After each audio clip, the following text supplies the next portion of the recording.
എപ്പിസോഡിന്റെ opening സീനിലാണെങ്കിൽ നമ്മുടെ Luffy അവനാണെങ്കിൽ ആ വില്ലനെ ഇടിച്ച് തകർത്തിരിക്കുകയാണ്. ലൂഫിയും ചുന്ദരി പെണ്ണും പച്ചത്തലയനും അവര് മൂന്ന് പേരും ഇപ്പൊ മുകളിലേക്ക് കയറി രക്ഷപ്പെടാൻ തയ്യാറാവും. പക്ഷേ നേതാവ് പൈറട്ട് ബില്ല് അവൻ അവർക്ക് മുൻപേ അവിടേക്ക് തള്ളിയിട്ട ബാക്കിയുള്ള വർക്കേഴ്സ് അവരാരും രക്ഷപ്പെട്ടു വരാനായിട്ട് തയ്യാറാവില്ല.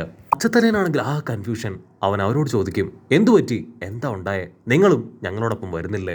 അതിനവരാണെങ്കിൽ പേടിച്ചു വരച്ച്, അയ്യോ ഇല്ല ഇല്ല, ഞങ്ങളില്ല, മുകളിലേക്ക് വന്ന ഉറപ്പായാലും ആ ബില്ലിന്റെ മുൻപിൽ ഞങ്ങൾ ചെന്ന് പെടും. അവന്റെ കയ്യിൽ കിട്ടിക്കഴിഞ്ഞാൽ അവൻ വീണ്ടും ഞങ്ങളെ ഈഞ്ച പരിവം തല്ലിച്ചതച്ച് ഇവിടേക്ക് തന്നെ തള്ളിയിടും. സോ ഞങ്ങളെ കൊണ്ട് ഞങ്ങളുടെ ജീവൻ കളയാനും തല്ലുകൊള്ളാനും ഇനി വയ്യ. സോ ഞങ്ങൾ ഇവിടെ തന്നെ ഇരുന്നോളാം. പച്ചത്തലനാണെങ്കിൽ അത് കേട്ട് ഭയങ്കര അത്ഭുതം. അവനാണെങ്കിൽ അവരെ മോട്ടിവേറ്റ് ചെയ്യും, അയ്യോ ഇല്ല ഇല്ല, നിങ്ങൾക്ക് യാതൊരു കുഴപ്പവും വരില്ല. എന്റെ നേതാവ് ലൂഫിയുടെ പവർ നിങ്ങൾ കണ്ടില്ലേ, അവന് ഭയങ്കര പവറാണ്. അവനുള്ളിടത്തോളം കാലം നമ്മൾ ആരെയും തൊടില്ല. നിങ്ങൾക്ക് ധൈര്യമായിട്ട് അവനിൽ വിശ്വസിച്ച് ഞങ്ങളോടൊപ്പം വരാം. പക്ഷെ അവരാണെങ്കിൽ തീർത്തു പറയും, ഞങ്ങളെ കൊണ്ട് അതിനാവില്ല, നിങ്ങളെ അവനല്ലേ ട്രാപ്പ് ചെയ്ത് ഇവിടേക്ക് ഇട്ടത്, അവന്റെ പവർ അത് ഞങ്ങൾക്ക് നന്നായിട്ട് അറിയാമെന്ന് പറയും. പക്ഷെ അതിന് ചുന്ദരി പെണ്ണ് അവള് പറയും, എനിക്ക് ആ ബില്ലിന് ചില കാര്യങ്ങൾ കാണിച്ചു കൊടുക്കാനും പഠിപ്പിച്ചു കൊടുക്കാനും ഉണ്ട്. അതുകൊണ്ട് ഞാൻ തീർച്ചയായിട്ടും ലൂഫിയുടെ കൂടെ അവന്റെ അടുത്തേക്ക് പോവും. നിങ്ങൾ എത്ര കാലം ഇവിടെ ആ ബില്ലിന്റെ അടിമകളായിട്ട് ജീവിക്കും? ഇനിയെങ്കിലും അവന്റെ കള്ളത്തരം മനസ്സിലാക്കി അവനോട് ഫൈറ്റ് ചെയ്യണം. ഒരുപക്ഷെ നമ്മൾ തോറ്റുപോയേക്കാം, അതല്ല എങ്കിൽ നമ്മൾ ജയിക്കാം. അങ്ങനെ ജയിക്കുകയാണെങ്കിൽ നമുക്ക് എല്ലാവർക്കും കിട്ടുന്നത് ഒരു പുത്തൻ ലൈഫാണ്. അത് നിങ്ങൾ മറക്കരുത്. സോ ഡു ഓർ ഡൈ, പ്രവർത്തിക്കുക അല്ലെങ്കിൽ മരിക്കുക. അതൊക്കെ കേൾക്കുമ്പോൾ ഇപ്പൊ അവർക്കും വല്ലാത്തൊരു ആവേശം അത് കൈവരും. അങ്ങനെ എല്ലാവരും ഒറ്റക്കെട്ടായിട്ട് ഇപ്പൊ ആ ഒരു ട്രാക്ക് വഴി മുകളിലേക്ക് കയറുകയാണ്. അപ്പോഴാണെങ്കിൽ രണ്ട് വില്ലന്മാര് അവരുടെ മുൻപിലേക്ക് വരും. അതിനുശേഷം അച്ചരം പൊച്ചരം ഷൂട്ട് ചെയ്ത് ആ ട്രാക്ക് തകർത്ത് താഴെയിടുകയാണ്. ലൂഫി താഴേക്ക് വീഴും. ഞൊടിയടയില് അവന്റെ വയറ് വീർപ്പിച്ചെടുത്ത് ബാക്കിയുള്ളവരെ എല്ലാവരെയും അവന്റെ വയറ്റില് സേഫ് ആയിട്ട് ക്യാച്ച് ചെയ്യും. പച്ചത്തലയനാണെങ്കിൽ ഭയങ്കര സന്തോഷം. കാരണം അവൻ വീണിരിക്കുന്നത് അത് ലൂഫിയുടെ വയറ്റിലാണ്. ഒത്തിരി വില്ലത്തിയാണെങ്കിൽ മുകളിലുള്ള വില്ലനോട് ചോദിക്കും, നിങ്ങൾ ഈ ചെയ്യുന്നതും നമ്മുടെ നേതാവ് ആ വില്ലൻ അവൻ പറഞ്ഞ അനുസരിച്ചാണോ? അതിനവര് പറയും, എന്തിന് സംശയം, അവൻ പറഞ്ഞിട്ട് തന്നെയാണ് ഇതെല്ലാം ചെയ്യണേ. ഉടനെ പച്ചത്തലയൻ കട്ടയും ട്രാക്ക് പാർട്സും ഒന്നും തന്നെ അവരുടെ തലയിൽ വീഴാതിരിക്കാനായിട്ട് ഒരു ബാരിയർ ക്രിയേറ്റ് ചെയ്യും. എന്നിട്ട് അതേ ബാരിയർ ഉപയോഗിച്ച് അവരാഞ്ഞടിക്കും. ഒരടിയില് അവരെങ്ങനെ തെറിച്ചടിച്ച് വീഴുകയാണ്. അതിലൊരുത്തന് പിടികിട്ടും അവന്റെ ബാരിയർ അത് നിസ്സാരമല്ല. പച്ചത്തലയൻ അവനെ നോക്കി പല്ല് കടിച്ച് അവന്റെ ബാരിയർ ഉപയോഗിച്ച് തന്നെ ഒരു സ്റ്റെയർ അവർക്ക് മുകളിലേക്ക് കയറാനായിട്ട് ക്രിയേറ്റ് ചെയ്യുകയാണ്. ലൂഫി ആണെങ്കിൽ ആ സ്റ്റെപ്പ് കണ്ട് ഭയങ്കരമായിട്ട് എക്സൈറ്റഡ് ആയി ആദ്യം കയറി ഓടും. അവന്റെ തൊട്ടു പിന്നാലെ പച്ചത്തലയനും പിന്നീട് ബാക്കിയുള്ള എല്ലാവരും. ആ വില്ലന്മാർക്ക് പിടികിട്ടും ഇത്തരത്തിൽ ഒരു സ്റ്റെപ്പ് ക്രിയേറ്റ് ചെയ്തുകൊണ്ട് തന്നെ പച്ചത്തലയന് ഇനി ബാരിയർ ക്രിയേറ്റ് ചെയ്യാൻ കഴിയില്ല എന്ന്. അവരാണെങ്കിൽ നിർത്താതെ നമ്മുടെ ആൾക്കാരെ ഷൂട്ട് ചെയ്തുകൊണ്ടേയിരിക്കും. പക്ഷെ അപ്പോഴേക്കും നമ്മുടെ ആൾക്കാർ സേഫ് ആയിട്ട് ഒരുപാട് മുകളിലേക്ക് എത്തും. നമ്മുടെ ആൾക്കാരാണെങ്കിൽ ഒരു വിധത്തിൽ മുകളിലേക്ക് എത്തുമ്പോഴായിരിക്കും അവരെ റൗണ്ട് ചെയ്ത് ഒരു പറ്റം വില്ലന്മാർ നിൽക്കുന്നതായിട്ട് കാണുക. ലാവയൊക്കെ ഉപയോഗിച്ച് അറ്റാക്ക് ചെയ്യാൻ റെഡിയാവും. അത് കണ്ട നമ്മുടെ അവന്റെ പവർ ഉപയോഗിച്ച് അവിടേക്ക് സാമുറായി കൊണ്ടുവരാണ്. ലൂഫി ആണെങ്കിൽ ചുറ്റും നോക്കും. അവർ ഓൾമോസ്റ്റ് നമ്മുടെ ആൾക്കാരുടെ അടുത്ത് എത്തിക്കഴിഞ്ഞു. ആ മെയിൻ വില്ലൻ ബില്ലുമായിട്ട് ഏറ്റുമുട്ടിയതിൽ ലോയ്ക്ക് ചെറിയ രീതിയിൽ പരിക്കൊക്കെ പറ്റിയിട്ടുണ്ട്. പക്ഷെ ഇവിടെ സാമുറായി ഫുൾ പവറിലാണ്. ആളുടെ സ്ക്വാഡ് ഉപയോഗിച്ച് ലാവയൊക്കെ വെട്ടിക്കേറി അങ്ങനെ മുൻപോട്ടേക്ക് വരും. ഉടനെ മഞ്ഞത്തലയനാണെങ്കിൽ നമ്മുടെ ആൾക്കാർ ലോക്ക് ചെയ്തിട്ടിരിക്കുന്നത് ലൂഫിക്ക് കാണിച്ചു കൊടുക്കുകയാണ്. മര്യാദയ്ക്ക് ഫൈറ്റ് ഒന്നും ചെയ്യാതെ ഞങ്ങളോടൊപ്പം വരികയാണെങ്കിൽ ഇവർക്ക് യാതൊരു കുഴപ്പം ഉണ്ടാവില്ല. അതല്ല അഭ്യാസം ഇറക്കാനാണ് ഉദ്ദേശമെങ്കിൽ പിന്നെ ഇവർക്ക് ആർക്കും ജീവൻ ഉണ്ടാവില്ല എന്ന് പറഞ്ഞ് അവൻ പൊട്ടിച്ചിരിക്കും. അടുത്ത നിമിഷം ലോക്ക് ചെയ്ത് വെച്ചവരെല്ലാവരും ഇപ്പൊ തെറിച്ചു വന്ന് പച്ചത്തലയന്റെ ദേഹത്ത് വീഴും. അവരുടെ ആ ലോക്ക് അത് വെട്ടിയെറിഞ്ഞത് മറ്റാരുമല്ല, സാക്ഷാൽ നമ്മുടെ സോറോ ആണെങ്കിൽ അവരെ നോക്കി അങ്ങനെ പല്ല് കടിച്ചു നിൽക്കും. അതുകൊണ്ട് ആ വില്ലന്മാരുടെ ഉള്ളിലും പതിയെ പതിയെ പേടി അതങ്ങനെ കൂടി വരും. സോറോയുടെ ഈ കറക്റ്റ് മൂമെന്റ് നമ്മുടെ പച്ചത്തലയന് ഒരുപാട് ഇഷ്ടമാവും. ആക്ച്വലി ഈ മഞ്ഞത്തലയൻ വില്ലൻ അവന് സോറോയെ കുറിച്ച് നന്നായിട്ട് അറിയാം. സോറോ ലൂഫിയോട് പറയും, ഇവരുടെ കാര്യം അത് ഞാൻ നോക്കിക്കോളാം, ഇവരെ നീ എനിക്ക് വിട്ടുതരണമെന്ന് പറഞ്ഞ് അവരുടെ അടുത്തേക്ക് നടക്കുകയാണ്.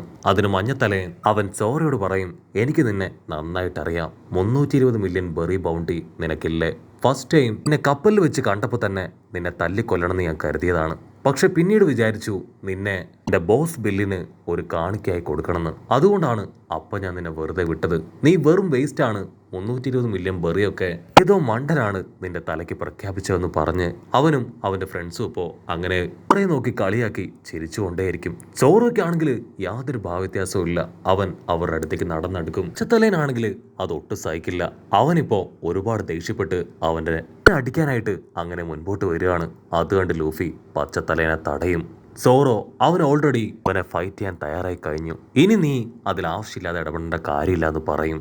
അപ്പം അവിടുന്ന് അങ്ങനെ കട്ട് ചെയ്ത് സോറോ അവൻ്റെ തലയിൽ തുണി കെട്ടി സ്ക്വാഡ് എടുത്ത് ഇപ്പം മഞ്ഞത്തലേന്റെ മുൻപിലേക്ക് വരികയാണ്. അവൻ ഞൊട്ടിയിടയിൽ ഒരുപാട് ബുള്ളറ്റ്സ് സോറോയ്ക്ക് നേരെ അയക്കും. അവനാണെങ്കിൽ നിമിഷ നേരങ്ങൾ കൊണ്ട് ആ ബോൾസ് എല്ലാം തന്നെ അങ്ങനെ വെട്ടി താഴെയിടും. അവർ ഒരു സെക്കൻഡ് അത് കണ്ട് ഫ്രീസ് ആവും. ഓറയാണെങ്കിൽ മറ്റൊന്നും ആലോചിക്കില്ല. അവന്റെ 3 സ്ക്വാഡ് സ്റ്റൈല് അതുപയോഗിച്ച് ആ വില്ലന്മാരെ എല്ലാം വലിയൊരു ടൊർണാഡോ ക്രിയേറ്റ് ചെയ്ത് അതിൽ ചുഴറ്റി എറിയും. മറ്റൊരു ഭാഗത്ത് ചുന്ദരി പെണ്ണ് വില്ലെത്തി. അവളുടെ അസിസ്റ്റന്റിനോട് എത്രയും വേഗം ഇവിടെയൊക്കെ നേതാവ് ആ ബില്ലിന്റെ അടുത്തേക്ക് കൊണ്ടുപോകാൻ പറയും. എനിക്ക് എത്രയും വേഗം അവനെ കാണണം, ചില ഡീലിങ്സ് എനിക്ക് അവനുമായിട്ടുണ്ട്. ഉടനെ അവളുടെ അസിസ്റ്റൻസ് ആണെങ്കിൽ അവളുടെ കൂടെ വരാൻ തയ്യാറാവും. അതിന് അവള് പറയും, നിങ്ങൾ ആരും എന്റെ കൂടെ വരേണ്ട കാര്യമില്ല, എനിക്ക് അവൻ ഒറ്റയ്ക്ക് നേരിട്ട് കണ്ട് ചില കാര്യങ്ങൾ പറഞ്ഞും ചെയ്തും തീർക്കാനുണ്ടെന്ന് പറഞ്ഞ് അവളാണെങ്കിൽ ഇപ്പൊ ലൂഫിയുടെ മുൻപിലേക്ക് വരും.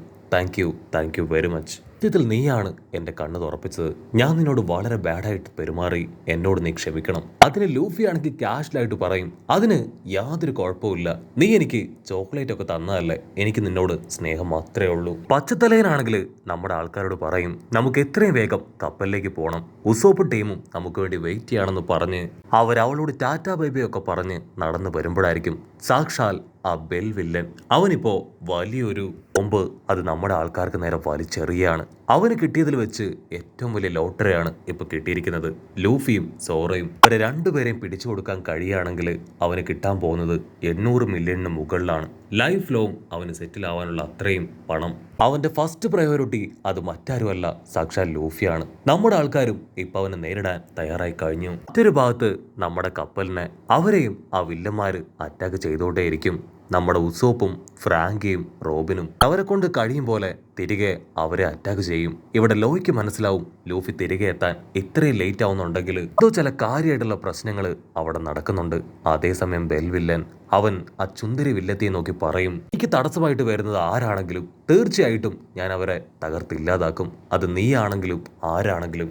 ആക്ച്വലി ഞാൻ നിന്നെ രക്ഷിച്ചതല്ല, നിന്നെ കൊണ്ട് ഗേൾസിനെ ചെയ്യാൻ കഴിയുന്ന കാപ്പബിലിറ്റി ഉണ്ട് എന്നെനിക്കറിയാം. അതുകൊണ്ടാണ് നിന്നെ എൻ്റെ ആവശ്യത്തിന് വേണ്ടി ഞാൻ യൂട്ടിലൈസ് ചെയ്തത്. മാത്രമല്ല നിന്നെ നിന്റെ ഫ്രണ്ട്സിനെ ഇടിച്ചിട്ടത് എൻ്റെ കപ്പലാണ്, എൻ്റെ പ്ലാനിങ് ആണ് അതെല്ലാം.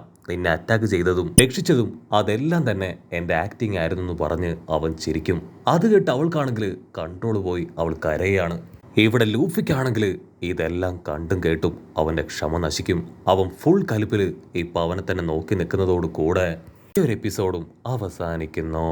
എപ്പിസോഡ് ഇഷ്ടപ്പെടുകയാണെങ്കിൽ തീർച്ചയായിട്ടും ലൈക്ക് ചെയ്യാനും കമന്റ് ചെയ്യാനും മറക്കല്ലേ.